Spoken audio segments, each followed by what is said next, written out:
Hello everyone, welcome to our channel. आप लोगों ने तो देख ही लिया होगा थंबनेल में, हम आज ऐसे स्टॉक्स की बात करने वाले हैं जो हमें अच्छे खासे डिस्काउंट पे अभी मिल रहे हैं। तो जैसे कि आप लोग जानते हैं, स्टॉक मार्केट जो है वो जनरली साइक्लिक होता है और जो सेक्टर्स होते हैं वो रोटेट होते रहते हैं, पैसा रोटेट होते रहता है एक सेक्टर से दूसरे सेक्टर में। मार्केट में आपको हमेशा ही कुछ ऐसे स्टॉक जरूर मिल जाएंगे जो अच्छे चलने वाले होंगे। जैसे कि अभी भी आप नोटिस करेंगे कुछ स्टॉक्स हैं जो अभी के फॉल में पार्टिसिपेट नहीं किए हैं। वो स्टॉक में क्या हुआ था, वो लोग इससे पहले ही ये फॉल आने से पहले ही इन स्टॉक्स में फॉल आ गया था और अभी ये सब कंसोलिडेट कर रहे हैं और हमें एक अच्छे डिस्काउंटेड प्राइस में मिल रहे हैं। आज हम लोग जो स्टॉक्स को डिस्कस कर रहे हैं वो वैसे ही कुछ स्टॉक्स हैं और मोस्ट जो हैं वो रिटेलर्स के फेवरेट स्टॉक्स हैं। और कोइंसिडेंस देखिए, मोस्ट स्टॉक में मुझे 30 to 35% का अप्रोक्सीमेटली डिस्काउंट मिल रहा है। आज हम लोग काफ़ी सारे स्टॉक्स को डिस्कस करेंगे, तो थोड़ा सा टाइम ज़्यादा लग सकता है और मैं रिक्वेस्ट करती हूँ वीडियो में अंत तक बने रहिए, क्योंकि लास्ट में हम कुछ और ऐसे भी स्टॉक डिस्कस करेंगे जो 30 to 35% का जो हमारा रेंज का डिस्काउंट है उसमें तो नहीं आ रहा है, लेकिन हमें एक अच्छे लेवल पे अभी मिल रहा है। चलिए अभी देर नहीं करते हैं और बढ़ते हैं हमारे आज के पहले स्टॉक की तरफ। हमारा पहला स्टॉक है BEML।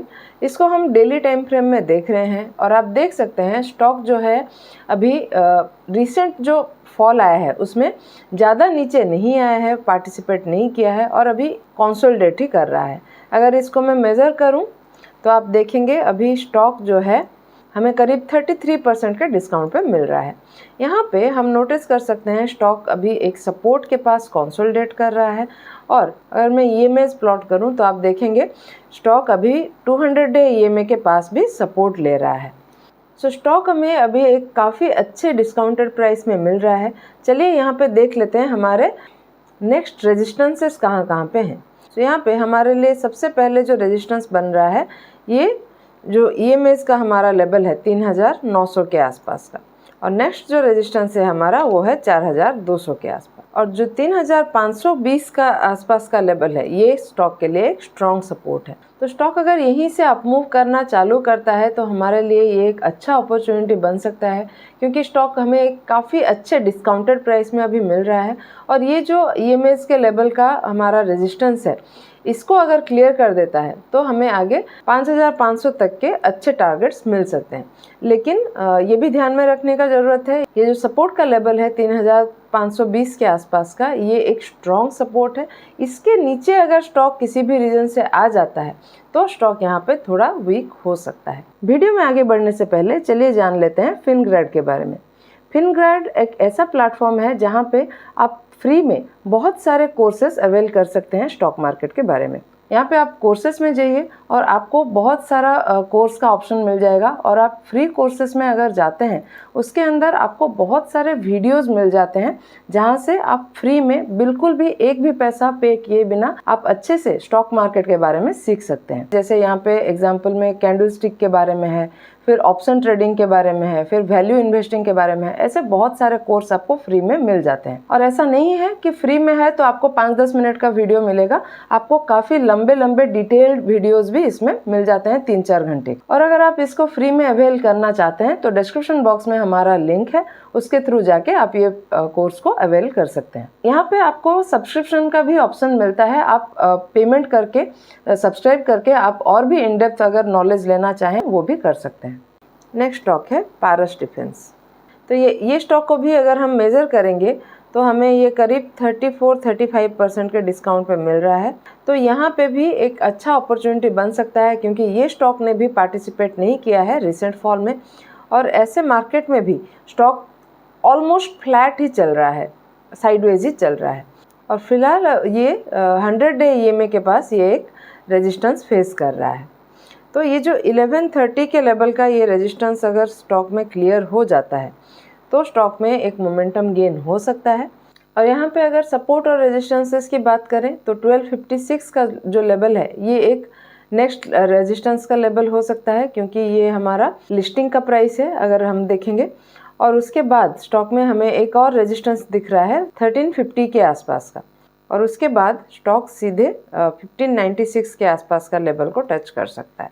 यहाँ पे अगर मैं सपोर्ट की बात करूँ तो ये जो 1050 का लेवल है ये एक सपोर्ट का लेवल हो सकता है, या फिर अगर स्टॉक उससे थोड़ा सा नीचे आता है तो ये 200 डे का जो लेवल है, 200 डे EMA का जो लेवल है 1000 के आसपास का, जो कि एक साइकोलॉजिकल लेवल भी है, ये हमारा एक और सपोर्ट का लेवल हो सकता है। सो फिलहाल तो स्टॉक में वैसा कुछ एंट्री का पोजीशन नहीं बन रहा है। अगर स्टॉक 1130 का ये रेजिस्टेंस को क्रॉस कर लेता है तो यहाँ पे हम एक एंट्री प्लान जरूर कर सकते हैं। तो ये स्टॉक को भी आप अपने वॉच लिस्ट में ऐड कर लें। नेक्स्ट स्टॉक है जुपिटर वैगन्स लिमिटेड। स्टॉक को हम डेली टाइम फ्रेम में देख रहे हैं और आप देख सकते हैं ये स्टॉक भी जो है फिलहाल 200 डे EMA के लेवल पे सपोर्ट लेके कंसोलिडेट कर रहा है। इसमें भी हमें कुछ मेजर फॉल नहीं दिख रहा है जो रिसेंट फॉल हुआ है उसमें, लेकिन स्टॉक हमें अभी काफ़ी अच्छे खासे डिस्काउंट में मिल रहा है। अभी करीब 33% का डिस्काउंटेड प्राइस दिख रहा है हमें। अगर मैं यहाँ पे एक लेवल ड्रॉ करूँ तो आप देखेंगे स्टॉक अभी एक सपोर्ट के पास ही कंसोलिडेट कर रहा है, और ये जो लेवल है ये हमारा 200 डे EMA का लेवल का सपोर्ट भी है। तो स्टॉक अगर यहीं से अगर बाउंस बैक करता है तो यहाँ पे हमारे लिए एक डबल बॉटम काइंड का स्ट्रक्चर बन सकता है, जो कि एक बुलिश पैटर्न है। सो ये स्टॉक को भी जरूर अपने वॉच लिस्ट में ऐड कर लें। नेक्स्ट स्टॉक है IRFC। सो स्टॉक को हम डेली टाइम फ्रेम में देख रहे हैं और आप देख सकते हैं स्टॉक अभी 200 डे EMA के पास ही कंसोलिडेट कर रहा है, और हमारे 200 डे EMA के लेवल के पास हमें एक हैमर कैंडल भी नज़र आ रहा है। यहाँ पे अगर आप नोटिस करेंगे एक RSI का डाइवर्जेंस भी हमें नज़र आ रहा है। देखिए यहाँ पे प्राइस तो नीचे आया है इस लेवल से इस लेवल तक, लेकिन यहाँ पे अगर मैं एक और ट्रेंड लाइन ड्रॉ करूँ तो आप देखेंगे हमें यहाँ पे एक RSI डाइवर्जेंस नज़र आ रहा है। तो चांसेस है स्टॉक यहीं से एक अच्छा अपमूव दे सकता है। सो अगर 160 का ये मल्टीपल टॉप्स क्लियर करता है, जो कि 20 EMA का रेजिस्टेंस का लेवल भी है, तो उसमें हमें एक मोमेंटम गेन होता हुआ नज़र आ सकता है। और यहाँ पे हमें नेक्स्ट रेजिस्टेंस का लेवल, एक माइनर रेजिस्टेंस यहाँ पे मिल सकता है 170 के आसपास, और उसके बाद 193 के आसपास हमें एक और रेजिस्टेंस फेस हो सकता है। और जो नेक्स्ट रेजिस्टेंस है वो हमारा ऑल टाइम हाई का लेवल है 230 के आसपास। नेक्स्ट स्टॉक है एंजल वन। ये स्टॉक को भी हम डेली टाइम फ्रेम में देख रहे हैं और आप देख सकते हैं स्टॉक में हमें बहुत ज़्यादा फॉल नहीं देखने को मिला है। यहाँ पे स्टॉक ने थर्सडे को थोड़ा गैप डाउन तो खुला था, लेकिन अच्छा खासा मूवमेंट आया, और फ्राइडे को भी स्टॉक में बहुत ज़्यादा फॉल नहीं आया है, सिर्फ 2 to 3% का फॉल हम यहाँ पे देख सकते हैं। लेकिन अगर हम पूरा टॉप से मेजर करेंगे ये स्टॉक भी हमें काफ़ी अच्छे करेक्शन में मिल रहा है। फिलहाल करीब 31% का करेक्शन है। सो स्टॉक में अगर हम नेक्स्ट रेजिस्टेंस की बात करें तो 2860 के आसपास का हमारा नेक्स्ट रेजिस्टेंस का लेवल है, और स्टॉक अभी फिलहाल जो कंसोलिडेट कर रहा है ऑलमोस्ट ऑल EMA के पास ही ये कंसोलिडेट कर रहा है। तो मुझे लग रहा है स्टॉक अभी थोड़ा सा स्ट्रॉन्ग है और यहाँ से हमें अच्छा अपमूव दे सकता है। तो अगर 2860 का ये रेजिस्टेंस का लेवल ब्रेकआउट कर लेता है स्टॉक, तो हमें नेक्स्ट रेजिस्टेंस मिल सकता है स्टॉक में 3250 के आसपास का, और उसके बाद एक और रेजिस्टेंस 3450 के आसपास का, और फाइनली हमारा ऑल टाइम हाई का जो लेवल है 3900 का, ये हमारा फाइनल लेवल है स्टॉक का। सो नेक्स्ट स्टॉक है हमारा मैज़ागन डॉक। इसको हम डेली टाइम फ्रेम में ही देख रहे हैं और आप देख सकते हैं यहाँ पे continuously lower lows lower highs बनते आ रहे हैं, लेकिन इस लेवल पे आप देखेंगे तो इसका जो लोअर लो लोअर हाई बनाने का जो सीक्वेंस था वो अभी थोड़ा सा स्लो डाउन हो गया है। यहाँ पे स्टॉक लग रहा है थोड़ा सा साइडवेज हो रहा है। और अगर हम RSI को भी देखेंगे तो आप नोटिस करेंगे RSI भी यहाँ पे स्लो डाउन हो गया है, बहुत ज़्यादा नीचे नहीं जा रहा है, थोड़ा सा ऊपर आया है लेकिन 40 से नीचे ही है अभी भी। और अगर मैं EMA प्लॉट करूँ तो आप नोटिस करेंगे स्टॉक अभी 100 डे EMA के पास ही है। तो यहाँ पे हम देख सकते हैं ये एक इमीडिएट रेजिस्टेंस का लेवल है स्टॉक के लिए 4300 का। तो जैसा कि हमने देखा RSI थोड़ा सा स्लो डाउन हुआ है फॉल में, और स्टॉक भी थोड़ा सा जो लोअर लोज बना रहा था उसमें भी हमें थोड़ा सा स्लो डाउन होता हुआ दिख रहा है, और अभी सपोर्ट के पास ही यहाँ पे कंसोलिडेट कर रहा है। तो यहीं से अगर एक अपमूव मिलता है स्टॉक में, और ये जो रेजिस्टेंस का लेवल है इमीडिएट रेजिस्टेंस का 4300 का, ये अगर क्लियर हो जाता है तो स्टॉक में अच्छा खासा अपमूव हमें मिलने के चांसेस हैं, क्योंकि ये जो सारे लोअर हाइज हमें दिख रहे हैं ये एक एक हमारे टारगेट्स हो सकते हैं। और यहाँ पे अगर मैं मेज़र करूँ 4300 के लेवल से भी तो हमें यहाँ पे करीब करीब 35% का अपवर्ड टारगेट मिल सकता है। तो ये स्टॉक को भी जरूर अपने वॉच लिस्ट में ऐड कर लें। नेक्स्ट स्टॉक है हुडको। ये स्टॉक को हमने रिसेंटली डिस्कस भी किया था 1-2 हफ्ता पहले, और यहाँ पे हमारा रिटेस्ट पे एंट्री करने का प्लान था, लेकिन आप देख सकते हैं सो स्टॉक में रिटेस्ट तो हुआ है, लेकिन स्टॉक अभी भी इसी लेवल पे सपोर्ट के आसपास ही है।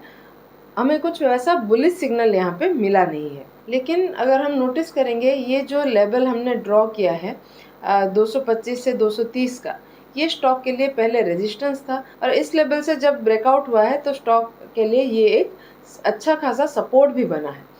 तो ये हमारे लिए एक स्ट्रॉन्ग सपोर्ट आगे बन सकता है। लेकिन यहाँ पे ये भी ध्यान देने का ज़रूरत है, ये सपोर्ट अगर ब्रेक हो जाता है स्टॉक में, तो यहाँ पे ये एक राउंडिंग टॉप का कंफर्मेशन हमें देगा, जो कि एक बेयरिश साइन हो जाएगा। तो स्टॉक अभी एक मेक और ब्रेक के लेवल पे ही बना हुआ है।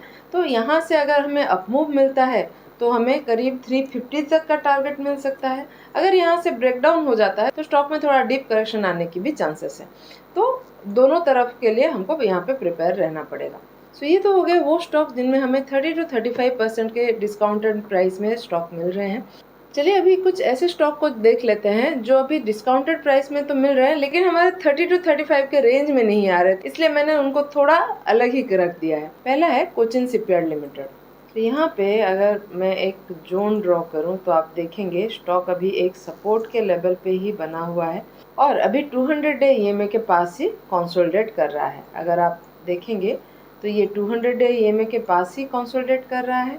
साथ ही साथ हमें इसके ऊपर ये एक हैमर कैंडल भी दिख रहा है। यहाँ पे एक और अच्छी चीज़ हमें दिख रही है, जो कि है ये RSI का डाइवर्जेंस। यहाँ पे अगर मैं प्राइस पे ये ट्रेंड लाइन ड्रॉ करूँ तो आप देखेंगे प्राइस तो नीचे आ रहा है, लेकिन सिमिलर पॉइंट से RSI जो है अपवर्ड मूव किया है, तो जो कि एक क्लियर डाइवर्जेंस हमें दे रहा है RSI में। और बेस्ट पार्ट है स्टॉक का, स्टॉक हमें अभी मिल रहा है 45% डिस्काउंट में। तो ये स्टॉक भी मुझे काफ़ी स्ट्रॉन्ग लग रहा है, और यहाँ पे मुझे अच्छी अपॉर्चुनिटी ट्रेडिंग की भी नज़र आ रही है। नेक्स्ट है GRSC।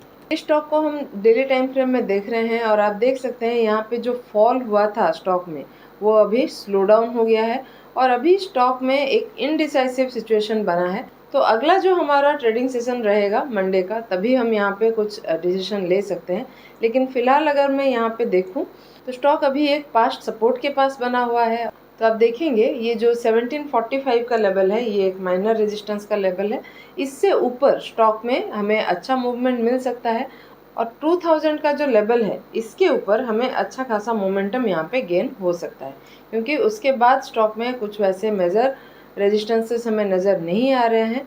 और यहाँ पे हमारा जो ऑल टाइम हाई का लेवल है 2834 का, ये अचीवेबल दिख रहा है। सो ये स्टॉक भी मेरे वॉच लिस्ट में जा रहा है। नेक्स्ट है GE शिपिंग लिमिटेड। स्टॉक को हम डेली टाइम फ्रेम में देख रहे हैं, और आप देख सकते हैं स्टॉक में ये जो डाउनवर्ड मूवमेंट हो रहा था ये अभी स्लो डाउन हो गया है, और हमको थर्सडे यहाँ पे एक बुलिश एनगल्फिंग कैंडल भी दिखा है। देखिए ये जो थर्सडे का कैंडल बना है ये एक बुलिश एनगल्फिंग कैंडल बना है। फिलहाल अगर हम देखेंगे तो स्टॉक यहाँ पे 1255 के लेवल पे एक रेजिस्टेंस फेस कर रहा है, जो कि एक पास्ट रेजिस्टेंस भी है स्टॉक के लिए। तो इस लेवल से अगर ब्रेकआउट हो जाता है स्टॉक में तो हमें यहाँ पे एक अच्छा मूवमेंट देखने को मिल सकता है। और अगर मैं मेज़र करूँ तो स्टॉक अभी हमें मिल रहा है करीब 20% करेक्शन में। और ये स्टॉक में RSI को भी अगर हम नोटिस करेंगे तो RSI 40 से ऊपर आ गया है, अभी 44-45 के आसपास ही है। यहाँ पे अगर एक और लो हमें मिलता है तो यहाँ पे हमें एक रेंज शिफ्ट भी नज़र आएगा, और उस केस में यहाँ पे स्टॉक में अच्छा मोमेंटम गेन होने के चांसेस भी हैं। सो जैसे कि आपने देखा सारे स्टॉक हमें काफ़ी अच्छे डिस्काउंटेड प्राइस पे मिल रहे हैं, और अच्छे लेवल्स पे अभी ट्रेड कर रहे हैं, जहाँ से एक अच्छे ट्रेडिंग की अपॉर्चुनिटी बन रही है। लेकिन ये भी ध्यान में रखें मार्केट अभी काफ़ी अनस्टेबल है। अगर यहाँ पे अच्छे सेटअप में बैठता है स्टॉक तो हम यहाँ पे अपना एंट्री प्लान करेंगे। ऐसा नहीं है कि सारे स्टॉक को हमने डिस्कस कर लिया तो सब में ही कुछ कुछ पैसा डाल देना है, वैसा नहीं है। हमारे पास फंड्स जो हैं वो लिमिटेड रहते हैं, हमको अच्छे काउंटर्स को आइडेंटिफाई करना है और वहीं पे प्रॉपरली हमारे फंड्स को भी एलोकेट करना है। सो ये सारे स्टॉक को अपने वॉच लिस्ट में ऐड कर लें, प्रॉपरली ट्रैक करते रहें, और अगर अच्छे सेटअप में आपको मिलता है, आपको कन्विंसिंग लगता है, तो आप यहाँ पे अपना पोजीशन बना सकते हैं। लेकिन कोई भी स्टॉक में इन्वेस्ट करने से पहले प्रॉपरली एनालिसिस करना या फिर अपने फाइनेंशियल एडवाइजर की सलाह लेना जरूरी होता है। और आपको हमारा आज का एनालिसिस कैसा लगा हमें कमेंट में लिख के ज़रूर बताइएगा। और अगर पसंद आया हो तो वीडियो को लाइक और चैनल को सब्सक्राइब करना बिल्कुल मत भूलिएगा। ऐसे ही और टेक्निकल एनालिसिस के साथ मिलते हैं अगले वीडियो में। Thank you.